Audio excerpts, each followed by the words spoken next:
मेळघाटाच्या पायथ्याशी असलेल्या पथरोट परिसरामधील शेतशिवारामध्ये गेल्या काही दिवसांपासून वन्य प्राण्यांचा मुक्त संचार दिसून येत आहे। दिनांक 11 जून रोजी पुन्हा एका गर्भवती हरिण मादीचा कुत्र्यांनी फडसा पाडला। दिनांक 11 जून रोजी पुन्हा एका गर्भवती हरिण मादीचा कुत्र्यांनी फडशा पाडला। पारडी रस्त्यावर जानराव हागे यांच्या शेतीमध्ये असलेल्या संरक्षक कुंपणाजवळ कुत्र्यांनी पाठलाग केला असता त्यांच्या तावडीत सापडल्याने त्यांनी या हरण्यावरती यथेच्छ ताव मारला।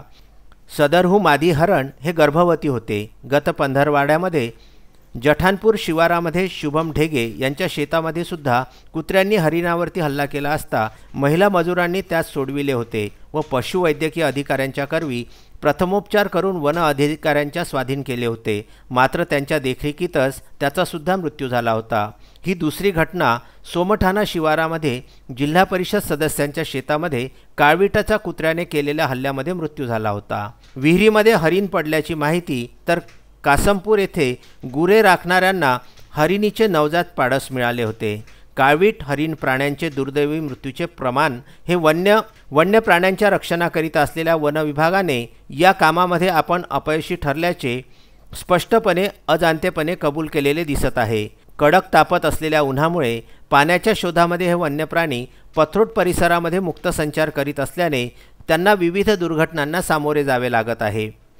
संबंधित परिस्थितीची जाणीव करून देणाऱ्या काही समाजसेवकांना तसेच स्थानिक पत्रकार यांना सुद्धा वन विभागातर्फे सरळ उत्तर सुद्धा संबंधित अधिकारी देत नाहीत।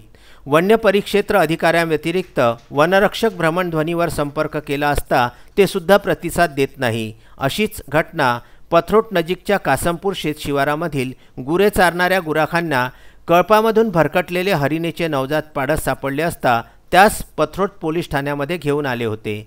सदर पाडसाची सूचना पोलिसांनी वनपरिक्षेत्र अधिकारी परतवाडा यांना दिली होती। वनरक्षक बरवट यांनी त्या पाडसाला घेऊन गेले असता त्याचाही मृत्यू झाला। तसेच खैरी येथे पिंजऱ्यामध्ये अडकलेल्या बिबट्याचा सुद्धा सिपना वन्यजीव विभागाच्या देखरेखीत मृत्यू झाल्याची घटना ही ताजीच आहे। पथरोट परिसरामध्ये हरिण मांसाची विक्री होत असल्याची कुजबूज आहे। परतवाडा वनपरिक्षेत्र अधिकारी प्रदीप भड यांना पथरोट परिसरातील नागरिकांनी नम्र विनंती केलेली आहे की या वन्य प्राण्यांच्या होणाऱ्या मृत्यूकडे लक्ष देऊन काहीतरी उपाययोजना करावी, अशी मागणी सुद्धा अन्य वन्यप्रेमी हे सुद्धा करीत आहेत। मात्र कुंभकर्णी झोपेमध्ये गाढ झोपेत असलेला वनविभाग आणि तेथील अधिकारी हे कुणालाही जुमानत नसल्याचे चित्र आज दिसत आहे। विदर्भ न्यूजकरिता पंकज साबूसह नितेश दुबे यांचा पथरोट येथून हा वृत्तांत।